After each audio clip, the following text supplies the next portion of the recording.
నేనిప్పుడు జగద్గిరి గుట్ట దగ్గరైతే ఉన్నా.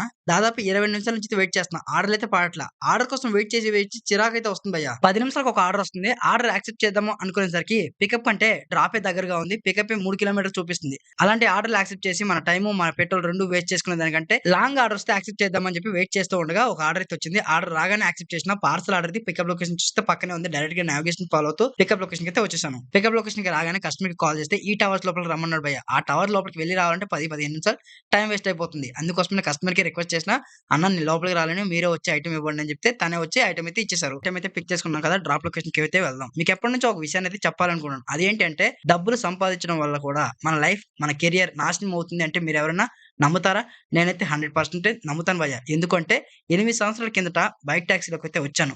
ఒక 6 నెలలో, 1 ఇయరో బైక్ టాక్సీ చేసి వెళ్ళిపోదాం అనుకున్నా. ఆ 6 నెలలో, 1 ఇయరో కాస్త ఇప్పుడు 8 సంవత్సరాలుగా మారింది భయ్యా. ఎన్నో సార్లు అనుకున్నా ఈ బైక్ టాక్సీ వదిలేద్దాం అనుకోని. కానీ ఈ బైక్ టాక్సీ అనేది ఒక వలలా ఉంటుంది. ఈ వలలో చిక్కుకుపోతే బయటికి రావడం చాలా కష్టం. నిజంగానే డబ్బు వస్తుంది ఈ బైక్ టాక్సీలో. ఎప్పుడొస్తుందో తెలుసా? ఒక రోజంతా పిచ్చి కుక్కలా ఈ హైదరాబాద్‌లో దాదాపు 200 కిలోమీటర్ల దాకా తిరిగితే ఒక రోజుకి రూ. 2000 మనీ అయితే వస్తాయి.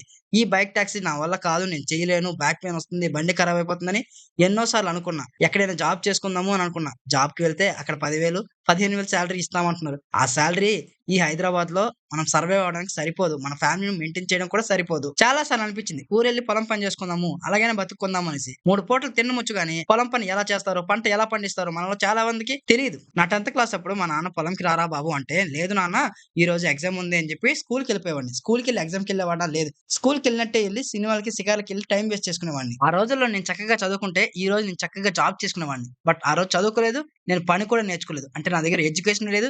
స్కిల్లు లేదు. అందుకోసమనే ఈ రోడ్ మీద బైక్ టాక్సీలో వర్క్ చేస్తూ ఉన్నాను. బైక్ టాక్సీ చేయడం వల్ల ఏ తప్పు లేదు. ఈ బైక్ టాక్సీ‌లోకొచ్చి నా ఫినాన్షియల్ ప్రాబ్లమ్స్ అన్నీ క్లియర్ చేసుకున్నా. కానీ బైక్ టాక్సీలో ఇరుక్కుపోయాను. 6 నెలలు బైక్ టాక్సీ చేసి వెళ్ళిపోదాము అని చెప్పి చాలా మంది నాలాగే వచ్చి ఇరుక్కుపోయారు భయ్యా. ఇప్పటికైనా మీరు మారండి. ఈ బైక్ టాక్సీలో మీరు లైఫ్ అంతా వర్క్ చేయలేరు. Skill important. ఇప్పటికైనా స్కిల్ మీద ఫోకస్ చేయండి. స్కిల్ ఉంటే మీరు ఎక్కడైనా సరే బతకొచ్చు. టాలెంట్ ఎవడి సొత్తు కాదు. ఇప్పటి నుండే మీరు స్కిల్ మీద ఫోకస్ చేయండి. మంచిగా స్కిల్‌ని డెవలప్ చేసుకోండి.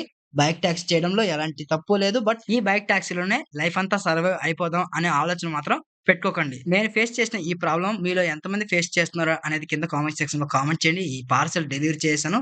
ఈ ట్రిప్‌లో రూ. 120 అయితే వచ్చాయి. తర్వాత వచ్చిన ఆర్డర్ వచ్చినట్టు కంప్లీట్ చేసేసాను. టోటల్‌గా ఈ రోజు నాకు రూ. 1700 ఎర్నింగ్స్ అయితే వచ్చాయి.